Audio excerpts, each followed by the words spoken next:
Hello friends, तो geography की इस क्लास में हमने इसके पहले तक देखा था कि हिमालय का विस्तार कहाँ से कहाँ तक है। तो हिमालय का टोटल विस्तार हमने देखा था कि म्यांमार से लेकर के पाकिस्तान अफगानिस्तान तक हिमालय का विस्तार है। और उसी क्रम में हमने देखा था हिमालय के 4 भाग। मैंने आप लोगों को बताया था कि हिमालय के कुल 4 भाग हैं। जैसे हिमालय को 4 भागों में बांटा गया है, ट्रांस हिमालय, फिर महान हिमालय, लघु हिमालय और उसके बाद शिवालिक हिमालय। शिवालिक हिमालय, तो इस तरीके से हिमालय को 4 भागों में बांटा गया था। इस तरीके से जम्मू कश्मीर वाला एरिया और इधर से अगर हम देख लेते हैं मतलब म्यांमार तक यानी अरुणाचल प्रदेश तक, तो जो ऊपर वाला हिस्सा था ये ट्रांस हिमालय था, ये वाला हिस्सा ट्रांस हिमालय था। जबकि उसके नीचे वाला जो चोटी पाई गई है, जो हिमालय पाया गया है, इसको हमने महान हिमालय कहा, महान हिमालय। और इसी महान हिमालय के नीचे वाला जो सिरा पाया जाता है उसको लघु हिमालय, और जो सबसे लास्ट वाला होता है उसको शिवालिक हिमालय के नाम से जानते हैं। तो जब हम भारत जैसे कि इस तरीके से मान लीजिए विषुवत रेखा है, तो विषुवत रेखा से जब हम ऊपर की तरफ जाएंगे तो भारत इस तरीके से यहाँ पर अवस्थित है। तो विषुवत रेखा से जब हम ऊपर की तरफ जाएंगे तो जो शिवालिक हिमालय है ये सबसे दक्षिण में पड़ता है। शिवालिक हिमालय दक्षिण में, जबकि जो ट्रांस हिमालय है वो सबसे अधिक उत्तर में पड़ता है। तो अगर आपसे पूछे कि शिवालिक हिमालय हिमालय पर्वतमाला पे कहाँ स्थित है, तो दक्षिण में स्थित है, क्योंकि ये हिमालय पर्वतमाला के मध्य में स्थित है महान हिमालय तथा लघु हिमालय, जबकि दक्षिण में स्थित है शिवालिक हिमालय और सबसे अधिक उत्तर में स्थित है ट्रांस हिमालय। तो ये है हिमालयों के जो 4 भाग है उनका स्थिति और विस्तार। इस तरीके से हमने ट्रांस हिमालय देख लिया था। और ट्रांस हिमालय में हमने क्या क्या चीजें देखा था, सियाचिन के बारे में, सियाचिन आया था और सियाचिन की क्या क्या विशेषताएं थी। जैसे कि सियाचिन जो है विश्व का सबसे ऊंचा युद्ध स्थल माना जाता है, और भारत का सबसे ठंडा स्थान पूछेगा तो यही सियाचिन है, जो कि ट्रांस हिमालय का भाग है। इसके बाद इसमें हमने देखा था लद्दाख पर्वत श्रेणी, ट्रांस हिमालय में ही लद्दाख पर्वत श्रेणी देखा था। उसके बाद इसी ट्रांस हिमालय में हमने देखा था काराकोरम पर्वत श्रेणी, काराकोरम पर्वत श्रेणी जो कि जिसपे कि गार्डविन आस्टिन स्थित है। गार्डविन आस्टिन इसी काराकोरम पर्वत यानी कि ट्रांस हिमालय का हिस्सा है। इतनी चीजें हमने ट्रांस हिमालय के बारे में देखा था। फिर हमने देखा था महान हिमालय। कौन सा, महान हिमालय। तो महान हिमालय में मैंने आप लोगों को बताया था कि मात्र हमें 3 पर्वतों के बारे में पढ़ना है महान हिमालय में। कौन कौन, एवरेस्ट के बारे में, एवरेस्ट के बारे में पढ़ना था। फिर है नंदा देवी, नंदा देवी के बारे में पढ़ना था। और एक स्थित है पहाड़ सिक्किम में जिसका नाम है कंचनजंगा, कंचनजंगा। तो इतनी चीजें हमें महान हिमालय से पढ़नी थी। हमारे एग्जाम के पॉइंट ऑफ व्यू से महान हिमालय से यहीं से प्रश्न बन सकता है। इतनी चीजों को हमने कल तक देख लिया था। आज हमें देखना है लघु हिमालय और शिवालिक हिमालय। आज हम लघु हिमालय और शिवालिक हिमालय के बारे में देखेंगे, और यहाँ से आपका जो हिमालय वाला चैप्टर है वो कंप्लीट हो जाएगा।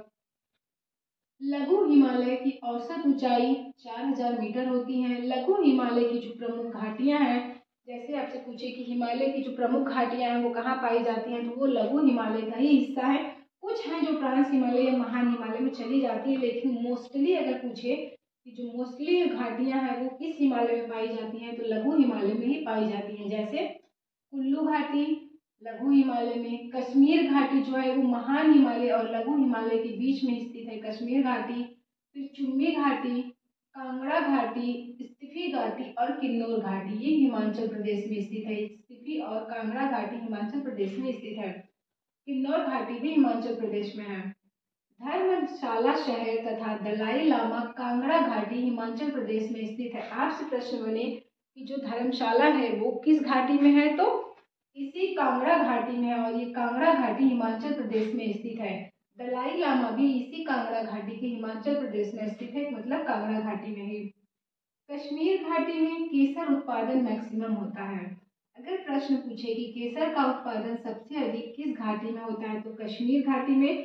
किस राज्य में होता है, तो कश्मीर में। अभी तो ये केंद्र शासित प्रदेश है। अगर आपसे पूछे कि कश्मीर का उत्पादन किस केंद्र शासित प्रदेश ऑब्लिक करके राज्य में होता है, तो सबसे अधिक कश्मीर में होता है।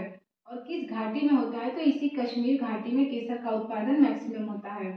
महाभारत पर्वत श्रेणी नेपाल में स्थित है, जो लघु हिमालय का ही भाग है। प्रश्न बने कि महाभारत पर्वत श्रेणी किस जगह स्थित है, ये नेपाल में स्थित है तथा यह लघु हिमालय का ही भाग है। दार्जिलिंग, कुल्लू, मनाली ये सभी लघु हिमालय का ही भाग है। दार्जिलिंग पश्चिम बंगाल में स्थित है और ये भी लघु हिमालय का ही भाग है। कुल्लू मनाली जो है, कुल्लू मनाली ये सभी हिमाचल प्रदेश में स्थित है, ये भी लघु हिमालय के ही भाग है। आगे है घास। हिमालय के इस लघु हिमालय पर कौन कौन से घास पाए जाते हैं, तो इस तरीके से मानिए कि हिमालय का विस्तार है, इस तरीके से लघु हिमालय का विस्तार है। तो इधर हो गया पूर्वी क्षेत्र मतलब पूर्वी ढलान और लघु हिमालय का पश्चिमी ढलान। जैसे इस तरीके से अगर भारत है तो यहाँ पर मान लीजिए उत्तराखंड है, हिमाचल प्रदेश है, इधर जम्मू कश्मीर है। तो जो इस लघु हिमालय का विस्तार इस तरीके से है, इस तरीके से लघु हिमालय का विस्तार है। तो ये पश्चिमी ढलान हो गई, ये पूर्वी ढलान हो गई। तो जो पूर्वी ढलान है वो उत्तराखंड में है, जो पश्चिमी ढलान है इधर हिमाचल प्रदेश और इस साइड में पश्चिमी ढलान है। तो जब लघु हिमालय के पूर्वी ढलान पर कौन से घास के मैदान पाए जाते हैं, तो बुग्याल या फिर व्यास घास का मैदान उत्तराखंड में पाया जाता है। और ये लघु हिमालय के पूर्वी ढलान, अगर आपसे प्रश्न पूछे कि बुग्याल घास का मैदान किस राज्य में पाया जाता है, तो उत्तराखंड। वहीं पश्चिमी ढलान पे अगर पूछे तो मर्म घास का मैदान जम्मू कश्मीर, इधर पश्चिमी घाट का है, इधर हिमाचल प्रदेश जम्मू कश्मीर इस एरिया में जो है पश्चिमी ढलान है। तो पश्चिमी ढलान पर मर्म घास का मैदान पाया जाता है जम्मू कश्मीर में। तो यहाँ से घास भी क्लियर हुआ आपका कि घास के मैदान कहाँ पाए जाते हैं, तो जम्मू कश्मीर में। और ये बुग्याल घास के मैदान कहाँ पाए जाते हैं, तो उत्तराखंड में। आगे है ट्यूलिप गार्डन, कश्मीर घाटी में ही स्थित है। ये ट्यूलिप गार्डन अभी नया बना हुआ है कश्मीर में ही, लद्दाख और कश्मीर में ही। तो आपसे पूछे कि ट्यूलिप गार्डन किस घाटी में है, तो ये जो ट्यूलिप गार्डन है वो भी इसी कश्मीरी घाटी में स्थित है। नेक्स्ट है शिवालिक हिमालय। शिवालिक हिमालय का निर्माण हुआ है महान हिमालय तथा लघु हिमालय के अवशेषों से। द्वार तथा दून घास का मैदान शिवालिक हिमालय पर ही पाया जाता है। जो द्वार घास के मैदान है वो हरिद्वार में तथा देहरादून में दून घास के मैदान पाया जाता है। यहाँ से आपका 4 घास के मैदान क्लियर हुआ। एक था हरिद्वार में दून घास के मैदान,